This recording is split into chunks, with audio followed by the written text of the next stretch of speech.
Have you ever used orphans to study an experimental vaccine? Yes. Have you ever used the mentally handicapped to study an experimental vaccine?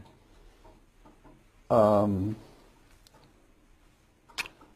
don't recollect ever doing studies in mentally handicapped individuals.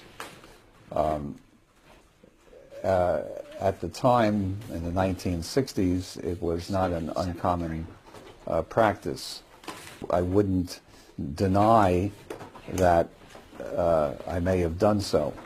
There's an article entitled Attenuation of RA273 Rubella Virus in WI38 Human Diploid Cells. Are you familiar with that article? Yes. 13 seronegative, mentally retarded children were given RA273 vaccine.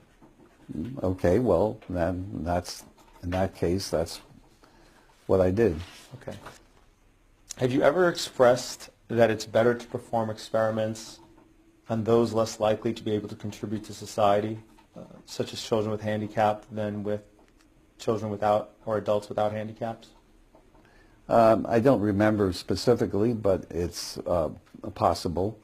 This is one of the things you wrote. The question is whether we are to have experiments performed on fully functioning adults and on children who are potentially contributors to society, or to perform initial studies in children and adults who are human in form but not in social potential. Yes.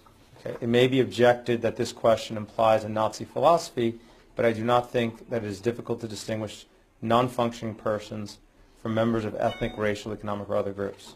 Mm-hmm. Have you ever used babies of mothers in prison to study an experimental vaccine? Yes.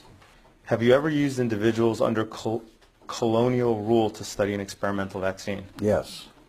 Did you do so in the Belgian Congo? Yes. Did that experiment involve almost 1 million people? Well, all right. Yes. Mm-hmm. Okay.